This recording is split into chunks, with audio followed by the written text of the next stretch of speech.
Minggu kemarin kita belajar tentang satu tema tidak berat, ya. Itu bukan berarti kurus, ya.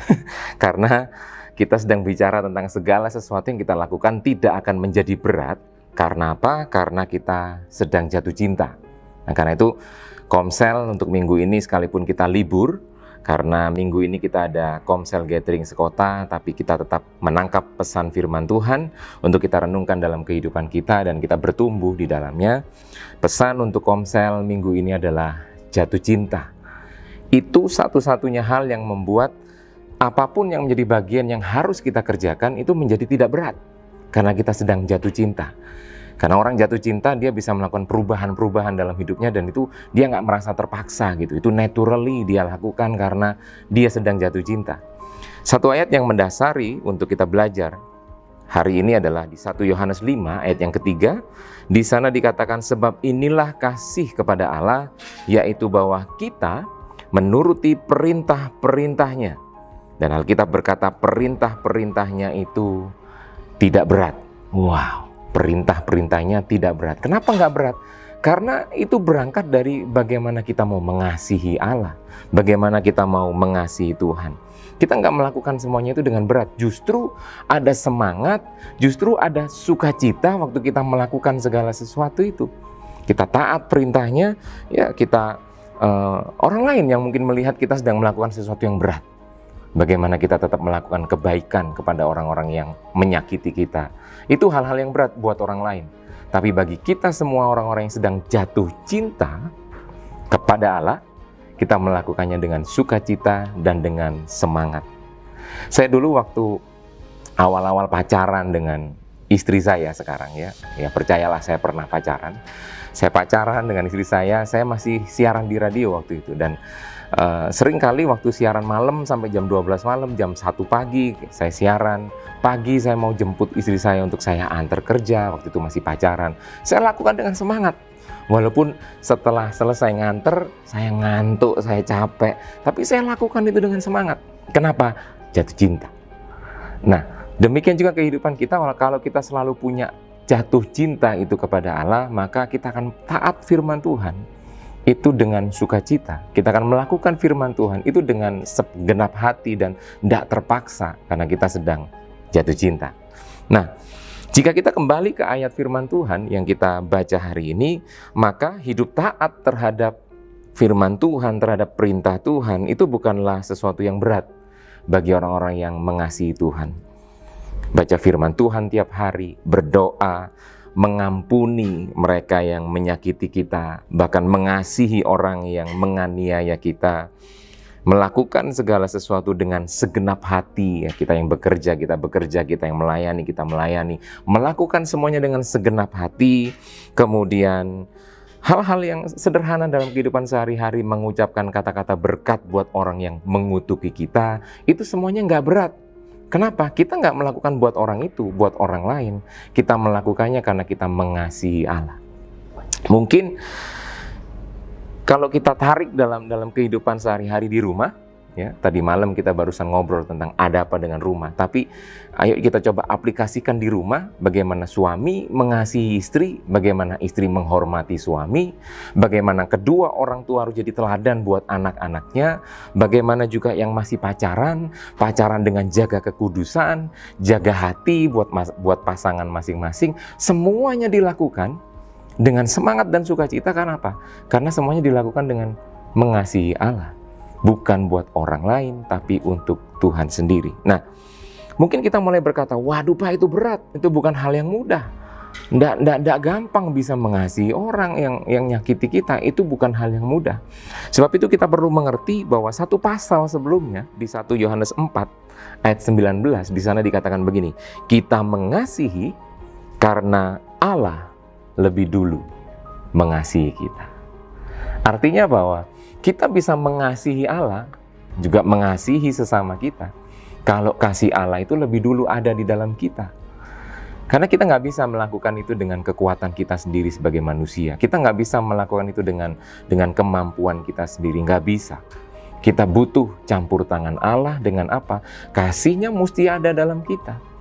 Makanya kita bisa mengasihi kalau kita terlebih dahulu kita menerima kasih dari Tuhan. Kasih Allah kepada kita inilah yang mendasari kita untuk bisa mengasihi, baik itu kepada Allah dan juga kepada manusia atau sesama kita. Kegagalan kita dalam mengasihi Tuhan, kegagalan kita dalam mengasihi sesama, itu menjadi sebuah indikasi yang jelas bahwa kasih Tuhan tidak lagi ada dalam kehidupan kita. Sebab itu mari kita introspeksi diri kita coba selidiki hidup kita, selidiki hati kita, apakah kasih Tuhan itu masih ada di dalam kita. Mungkin hari-hari ini kita ngerasa semuanya begitu berat. Pekerjaan, tugas, tanggung jawab kita mungkin begitu berat. Kehidupan rumah tangga kita mungkin begitu berat. Karena ini message Komsel, mungkin Komsel kita terasa begitu berat. Kenapa berat? Jangan-jangan kita sedang kehilangan kasih Allah dalam hidup kita. Ayat yang lain berkata begini, kamu tidak sadar, seringkali kita tidak sadar, kita sudah meninggalkan kasih yang semula di dalam kitab Wahyu. Kadang kita nggak sadar kita meninggalkan. Ya, banyak orang berkata kasih yang semula itu kita kehilangan, bukan kehilangan. Ayatnya jelas bilang begini, kita meninggalkan kasih yang semula. Artinya bahwa kadang kasih Tuhan kita mulai tinggalkan. Kita mulai ngerasa nggak butuh itu. Kita mulai ngerasa kita mampu, kita mulai ngerasa kita bisa, kita mulai ngerasa aku sanggup mengerjakan itu, aku sanggup menyelesaikan itu. Padahal sederhana saja, kalau kasih Tuhan nggak ada di dalam kita akan melakukan semuanya dengan sangat berat. Nggak kuat untuk kita bisa tanggung itu. Sebab itu, kasih yang semula itu adalah momen di mana kita menerima kasih Allah di dalam kehidupan kita. Kasih yang semula adalah momen di mana kasih Allah itu penuh di dalam hati kita, di dalam pikiran kita, dan seluruh kehidupan kita. Dan kasih yang semula itu momen di mana kita sedang jatuh cinta kepada Allah. Dan itu membuat kita menggebu-gebu mengerjakan segala sesuatu. Nggak kenal capek, nggak kenal lelah. Makanya ada lagu, jangan lelah bekerja di ladangnya Tuhan. Kenapa nggak lelah bekerja? Karena kita melakukannya karena kita mengasihi Allah. Mari kita renungkan sebentar bagaimana kehidupan kita. Mari kita renungkan sebentar bagaimana kita dengan keluarga kita.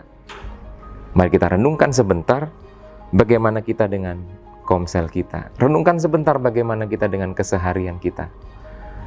Saudara yang bekerja, bagaimana dengan pekerjaan saudara? Saudara yang melayani, bagaimana dengan pelayanan saudara? Mari kita renungkan sebentar semuanya itu. Kalau mungkin saat ini semua begitu terasa begitu berat, mungkin kita perlu renungkan lebih dalam. Apakah kita mengasihi Tuhan? Mungkin kita bisa renungkan lebih dalam, ambil momen, ambil waktu untuk kita renungkan lebih dalam. Apakah kasih Tuhan ada dalam kehidupan kita? Saya tutup dengan satu quote. Berubah bukan bagian Tuhan untuk kita, tetapi berubah itu selalu menjadi bagian kita untuk kita lakukan untuk Tuhan, karena kita mengasihi Tuhan. Tuhan gak bisa mengubah hidup kita, gak bisa. Bukan karena Tuhan gak berkuasa, enggak. Tuhan gak bisa mengubah hidup kita karena kita bukan robotnya Tuhan yang dengan enak Tuhan bisa ubah utak-atik. Kita bukan robotnya Tuhan. Kita adalah objek kasihnya Tuhan. Makanya yang Tuhan lakukan bukan mengubah hidup kita, enggak. Yang Tuhan lakukan adalah Dia mencurahkan kasihnya kepada kita, sehingga waktu kita tangkap kasih Tuhan, maka hidup kita akan berubah karena kita mengasihi Tuhan. Mari kita berdoa.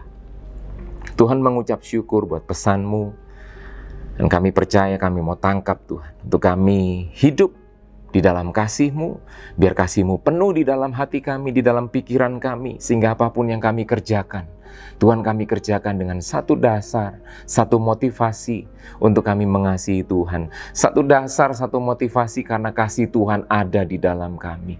Sehingga apapun yang kami kerjakan, kami selalu menjadi berkat dan nama Tuhan dipermuliakan melalui kehidupan kami.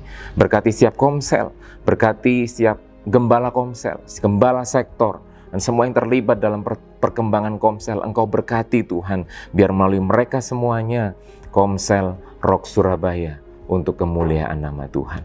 Berkat-Mu buat setiap kami Tuhan, di dalam nama Yesus kami berdoa bersyukur, haleluya, amin. Tuhan memberkati saudara.